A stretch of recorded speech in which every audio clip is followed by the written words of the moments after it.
Hello friends, welcome to back my YouTube channel ASS के study. Friends, मैं आशीष आज आपके सामने लेकर के आया हूँ संविधान की एक सीरीज, जिसमें फ्रेंड्स अधिकतर वो क्वेश्चंस लिए गए जो कि परीक्षाओं में 2 से 3 बार पूछ लिए गए। तो फ्रेंड्स, आज क्लास से स्टार्ट करते हैं। तो फ्रेंड्स, हमारा फर्स्ट क्वेश्चन रहेगा, निम्नलिखित में से किसी संसद को संबोधित करने का अधिकार प्राप्त है। तो फ्रेंड्स, हमें इसमें 4 ऑप्शन दिए हुए हैं। हमारे पास ऑप्शन नंबर ए भारत के महान्यायवादी को, ऑप्शन नंबर बी हमारे पास भारत के मुख्य चुनाव आयुक्त को, ऑप्शन नंबर सी हमारे पास भारत के मुख्य न्यायाधीश को, ऑप्शन नंबर डी हमारे पास राष्ट्रीय सुरक्षा सलाहकार को। तो फ्रेंड्स, इसका राइट आंसर हो जाएगा ऑप्शन नंबर ए भारत के महान्यायवादी को। क्या फ्रेंड्स, भारत के महान्यायवादी को संसद को संबोधित करने का अधिकार प्राप्त होता है। ठीक फ्रेंड्स, उसके बाद बढ़ते हैं हम नेक्स्ट क्वेश्चन की तरफ, देखते हैं हमारा नेक्स्ट क्वेश्चन क्या है। तो फ्रेंड्स, हमारा नेक्स्ट क्वेश्चन है, भारत की संसद के संबंध में निम्नलिखित में से कौन सा कथन सही नहीं है। मतलब कि हमारे पास 4 कथन दिए हैं, उनमें से हमें ये देखना है कि हमारा कौन सा कथन सही नहीं है, मतलब कौन सा कथन हमारा गलत है। तो फ्रेंड्स, हमारे पास फर्स्ट ऑप्शन है, संविधान में संसदीय प्रणाली की सरकार द्वारा प्रावधान। फ्रेंड्स, ये भी हमारा राइट आंसर हो जाएगा क्योंकि कथन हमारा सही है। उसके बाद हमारा सेकेंड ऑप्शन है, संसद का सर्वप्रमुख कार्य है मंत्रिमंडल का प्रावधान करना। तो फ्रेंड्स, ये भी हमारा राइट आंसर हो जाएगा। उसके बाद हमारा थर्ड ऑप्शन है, मंत्रिमंडल की सदस्यता निम्न सदन तक सीमित है। तो फ्रेंड्स, ये हमारा गलत ऑप्शन हो जाएगा। ठीक फ्रेंड्स, तो इसका गलत ऑप्शन कौन सा हो जाएगा, ऑप्शन नंबर सी। तो फ्रेंड्स, हमें यही पूछा क्वेश्चन में कि बताइए हमारा कौन सा ऑप्शन गलत है। तो फ्रेंड्स, हमारा ऑप्शन नंबर सी हम इसका राइट आंसर हो जाएगा। उसके बाद बढ़ते हैं हम नेक्स्ट क्वेश्चन की तरफ, देखते हैं हमारा नेक्स्ट क्वेश्चन क्या है। तो फ्रेंड्स, नेक्स्ट क्वेश्चन है हमारे पास, भारतीय संविधान के निम्नलिखित में से किस अनुच्छेद के अंतर्गत विधानसभा को विधान परिषद का सृजन करने का प्रस्ताव पास करने की इजाज़त मिलती है। तो फ्रेंड्स, किस अनुच्छेद के अंतर्गत मिलती है। तो फ्रेंड्स, ऑप्शन नंबर ए हमारे पास 168वें, ऑप्शन नंबर बी हमारे पास 169वें, ऑप्शन नंबर सी हमारे पास 170वें और ऑप्शन नंबर डी हमारे पास 171वें। तो फ्रेंड्स, इसका राइट आंसर हो जाएगा हमारे पास ऑप्शन नंबर बी 169वें।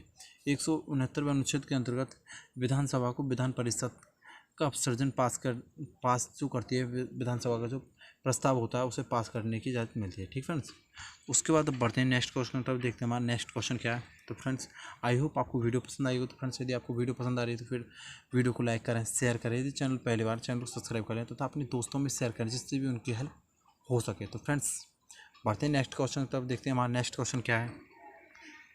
तो नेक्स्ट क्वेश्चन हमारे पास, नवयुवकों द्वारा 18 वर्ष की आयु में पहली बार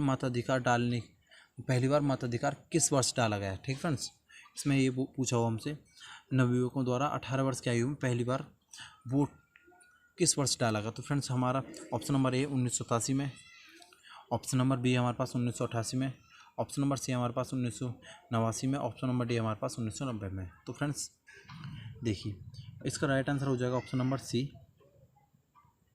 ऑप्शन नंबर सी इसका राइट आंसर हो जाएगा। और फ्रेंड्स, ये हमें जो 18 वर्ष की आयु में वोट डालने का जो अधिकार मिला था, ये हमें 61वें संविधान संशोधन के अंतर्गत मिला था।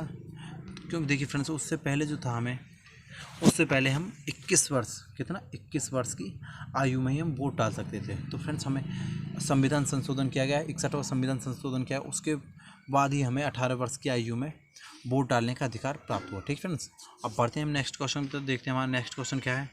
तो फ्रेंड्स, हमारा नेक्स्ट क्वेश्चन है, भारत सरकार अधिनियम 1935 में आवंटित अनुदेशित पत्र इंस्ट्रूमेंट ऑफ इंस्ट्रक्शन को वर्ष 1950 में भारत के संविधान में किस रूप में समाविष्ट किया गया, मतलब किस रूप में उसे शामिल किया गया। तो फ्रेंड्स, ऑप्शन नंबर ए हमारा मूल अधिकारों में, ऑप्शन नंबर बी हमारा राज्य की नीति के निर्देशक तत्वों के आधार पर, ऑप्शन नंबर सी हमारा राज्य कार्यपालिका शक्ति का विस्तार, ऑप्शन नंबर डी हमारे पास भारत सरकार के कार्य का संचालन। तो फ्रेंड्स, इसका राइट आंसर हो जाएगा ऑप्शन नंबर बी, राज्य की नीतियों के निर्देशक तत्वों के आधार पर। ठीक है ना, तो अब बढ़ते हैं हम नेक्स्ट क्वेश्चन पर, देखते हैं हमारा नेक्स्ट क्वेश्चन क्या है।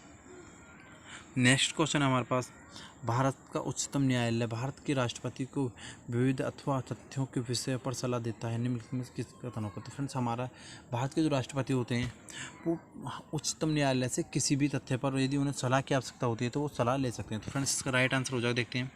यदि भाई ऐसी कोई सलाह मांगता है, यदि वह जो हमारे भारत के राष्ट्रपति होते हैं वो यदि किसी भी तरह की कोई सलाह मांगते हैं तो हमारा उच्चतम न्यायालय जो होता है उन्हें सलाह देता है। तो फ्रेंड्स, इसका राइट आंसर हो जाएगा ऑप्शन नंबर 2। तो फ्रेंड्स, इसका राइट आंसर हो जाएगा ऑप्शन नंबर 2। अब बढ़ते हैं हम नेक्स्ट क्वेश्चन पर, देखते हैं हमारा नेक्स्ट क्वेश्चन क्या है। तो नेक्स्ट क्वेश्चन हमारे पास में, लोक अदालतों के संदर्भ में निम्नलिखित में से कौन सा कथन एक सही है। ठीक है फ्रेंड्स। तो हमें यही देखना है कि हमारा कौन सा कथन एक सही है। तो फ्रेंड्स हम देखेंगे, लोक अदालतों का अधिकतम मुकदमे दायर करने से पहले के मामलों का निपटारा करने की है और उन मामलों का नहीं जो किसी न्यायालय से निलंबित हों। तो फ्रेंड्स ये ऑप्शन हमारा गलत हो जाएगा। उसके बाद देखते हैं हम सेकंड ऑप्शन, लोक अदालतें ऐसे मामलों का निपटारा कर सकते हैं जो सिविल न्याय के आपराधिक प्राकृतिक के हैं। तो फ्रेंड्स ये भी ऑप्शन हमारा गलत हो जाएगा। ऑप्शन नंबर सी हमारे पास, प्रत्येक लोक अदालतों में केवल सेवारत अथवा सेवानिवृत्त न्यायिक अधिकारी ही नियुक्त हो सकते हैं, कोई अन्य व्यक्ति नहीं। तो फ्रेंड्स ये ऑप्शन भी हमारा गलत हो जाएगा। उसके बाद ऑप्शन नंबर डी हमारा, उपयुक्त में से कोई सा भी ऑप्शन सही नहीं है। तो फ्रेंड्स इसका राइट आंसर हो जाएगा option number D. Option number D इसका राइट आंसर हो जाएगा, क्योंकि हमारे तीनों ऑप्शन गलत हैं। तो फ्रेंड्स इसमें यही दिया हुआ है, उपयुक्त में से कोई सा भी कथन सही नहीं है। तो ठीक है फ्रेंड्स। उसके बाद बढ़ते हैं हम नेक्स्ट क्वेश्चन पर, देखते हैं हमारा नेक्स्ट क्वेश्चन क्या है। तो फ्रेंड्स हमारा नेक्स्ट क्वेश्चन है, भारत के जिला स्तर पर उपभोक्ता विवाद निवारण के संदर्भ में निम्नलिखित में से कौन सा एक कथन सही नहीं है। मतलब कि हमारे पास 4 कथन दिए हुए हैं, उनमें से ये देखना हमारा कौन सा कथन सही नहीं है। तो फ्रेंड्स ऑप्शन नंबर ए हमारे पास, राज्य सरकार यदि उपयुक्त समझे तो वह जिले में एक से अधिक जिला फोरम स्थापित कर सकती है। ठीक फ्रेंड्स। तो ये फ्रेंड्स ये तो हमारा सही है, ऑप्शन नंबर ए हमारा राइट आंसर हो जाएगा। ऑप्शन नंबर बी हमारे पास, जिला फोरम की कोई एक सदस्य महिला होनी चाहिए। तो फ्रेंड्स ये भी हमारा राइट आंसर हो जाएगा।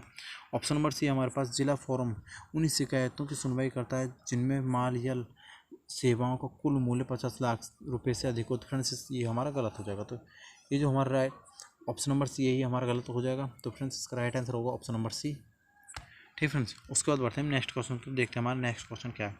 नेक्स्ट क्वेश्चन है हमारे पास, निम्नलिखित में से कौन सा एक प्राधिकरण किसी राज्य के राज्यपाल को उस विशेष राज्य के पंचायतों द्वारा विनियोजित हो सकने वाले करों और शुल्कों के निर्धारण के सिद्धांत के विषय में संतुष्टि करता है। तो फ्रेंड्स हमें इसमें पूछा है कि करों और शुल्कों के निर्धारण के सिद्धांत के विषय में संतुष्टि कर सकता है। तो फ्रेंड्स हमें ऑप्शन दिया हुआ, ऑप्शन नंबर ए जिला योजना समिति, ऑप्शन नंबर बी हमारे पास राज्य वित्त आयोग, ऑप्शन नंबर डी उस राज्य का वित्त मंत्रालय, और ऑप्शन नंबर डी हमारे उस राज्य का पंचायतीय राज मंत्रालय। तो फ्रेंड्स इसका राइट आंसर हो जाएगा option number B, option number B राज्य वित्त आयोग। ठीक फ्रेंड्स।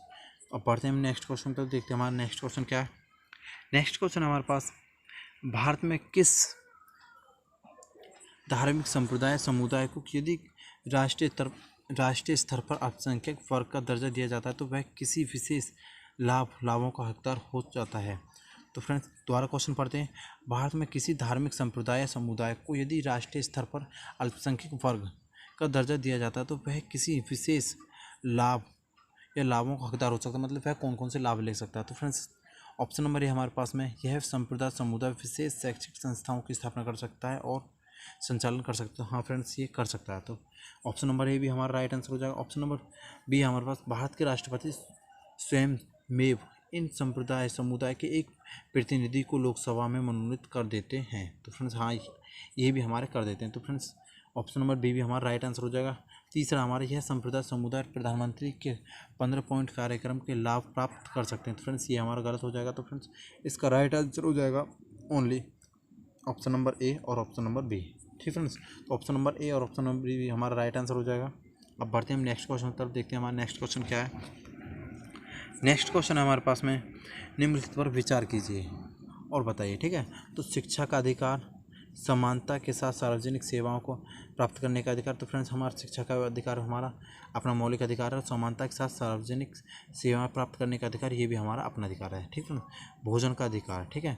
उसके बाद हमसे पूछा है, मानव अधिकारों की व्यापक उद्घोषणा के अंतर्गत कौन कौन से आते हैं। ठीक फ्रेंड, उपयुक्त में से कौन सा या कौन से अधिकार मानव अधिकारों में से आता है आते हैं। तो फ्रेंड्स हमें ये बताना है कि हमारा कौन सा अपना मानव अधिकार है। तो फ्रेंड्स हमारा ऑप्शन नंबर ए यानी कि ऑप्शन नंबर पहला फर्स्ट ऑप्शन और सेकंड ऑप्शन हमारा राइट आंसर हो जाएगा। ठीक फ्रेंड्स, क्योंकि शिक्षा का जो अधिकार होता है वो हमारा मौलिक अधिकार होता है और समानता के साथ सार्वजनिक सेवा प्राप्त करने का जो अधिकार होता है वो भी हमारा मौलिक अधिकार होता है। ठीक फ्रेंड्स, तो बढ़ते हैं हम नेक्स्ट क्वेश्चन की तरफ, देखते हैं हमारा नेक्स्ट क्वेश्चन क्या है। तो फ्रेंड्स एक चीज़ और, हमारे जो मौलिक अधिकार होते हैं हमारे पहले तो 7 थे मौलिक अधिकार, अब हमारे मौलिक अधिकार जो है वो अब हमारे 6, कितने 6 मौलिक अधिकार। जो हमारा संपत्ति का जो अधिकार है वो अब हमारा अधिकार हमसे हटा दिएगा। ठीक है फ्रेंड्स, अब बढ़ते हैं हम नेक्स्ट क्वेश्चन तो देखते हैं हमारा नेक्स्ट क्वेश्चन क्या है। नेक्स्ट क्वेश्चन है हमारे पास, करों और सरकारी कामकाज के निर्वहन में हुई अन्य प्राप्तियों में से संघीय सरकार को प्राप्त हुआ समूचा राजस्व जमा होता है। मतलब कि जो हमें जो भी पैसा करों और सरकारी कामकाज से जो हमें पैसा मिलता है वो किस खाते में जमा होता है। तो फ्रेंड्स भारत की आकस्मिक निधि में, फ्रेंड्स ये भी हमारा गलत हो जाएगा। लोकलेख में, फ्रेंड्स ये भी नहीं। भारत की संचित निधि में, हाँ फ्रेंड्स भारत की संचित निधि जो होती है हमारी, इसमें हमारा जो पैसा होता है वो इसी में जमा होता है। ठीक फ्रेंड्स, अब बढ़ते हैं नेक्स्ट क्वेश्चन। तो देखते हैं हमारा नेक्स्ट क्वेश्चन क्या है। नेक्स्ट क्वेश्चन हमारे पास में, भारत की संचित निधि से धन निकालने के लिए निम्नलिखित में से किसका अनुमोदन अनिवार्य है। मतलब कि हमें किसके साथ मिलकर हम भारत की जो संचित निधि है उससे धन निकाल सकते हैं। तो फ्रेंड्स भारत के राष्ट्रपति द्वारा नहीं, भारत संसद द्वारा, हाँ फ्रेंड्स हम भारत की संसद के द्वारा भारत की जो संचित निधि है उससे हम पैसे निकाल सकते हैं। ठीक फ्रेंड्स, अब बढ़ते हैं हम नेक्स्ट क्वेश्चन तरफ। देखते हैं हमारा नेक्स्ट क्वेश्चन क्या है। नेक्स्ट क्वेश्चन हमारे पास, भारतीय संविधान के अंतर्गत निम्नलिखित में से कौन सा मूल कर्तव्य नहीं है। तो फ्रेंड्स हमें ये बताना है कि हमारा कौन सा मूल कर्तव्य नहीं है। तो फ्रेंड्स लोक चुनावों को जो मतदान है ये हमारा मूल कर्तव्य नहीं, हम इसे अपनी इच्छा से कहीं पर भी डाल सकते हैं। ठीक फ्रेंड्स, तो इसका राइट आंसर जो हो जाएगा option number A. Option number A इसका राइट आंसर हो जाएगा। ठीक फ्रेंड्स, उसको तो फ्रेंड्स हमारा नेक्स्ट क्वेश्चन है संविधान यानी 73वां संविधान संशोधन, संविधान अधिनियम 1992, जिसका लक्ष्य देश में पंचायती राज संस्थानों को प्रोत्साहित करना है। निम्नलिखित में से किन चीज़ों की व्यवस्था करना है। मतलब कि जो हमारी पंचायती राज है उसे किस किस चीज़ की व्यवस्था करनी होती है। तो फ्रेंड्स हमारा फर्स्ट ऑप्शन है जिला योजना समिति का गठन करने की। ऑप्शन नंबर बी है हमारे पास राज्य निर्वाचन आयोग द्वारा सभी पंचायतों को चुनाव कराने की। तो फ्रेंड्स हाँ हमारी जो ये निर्वाचन आयोग द्वारा सभी पंचायतों को चुनाव कराने की जिम्मेदारी होती है, इसी की होती है। उसके बाद ऑप्शन नंबर सी है हमारे पास राज्य वित्त आयोग की स्थापना करने की। तो फ्रेंड्स ये भी हमारा राइट आंसर हो जाएगा। तो फ्रेंड्स इसमें कौन कौन से राइट आंसर होंगे, ऑप्शन नंबर 2 और ऑप्शन नंबर 3 हमारे राइट आंसर हो जाएंगे। ठीक फ्रेंड्स, तो बढ़ते हैं नेक्स्ट क्वेश्चन की तरफ। देखते हैं हमारा नेक्स्ट क्वेश्चन क्या है।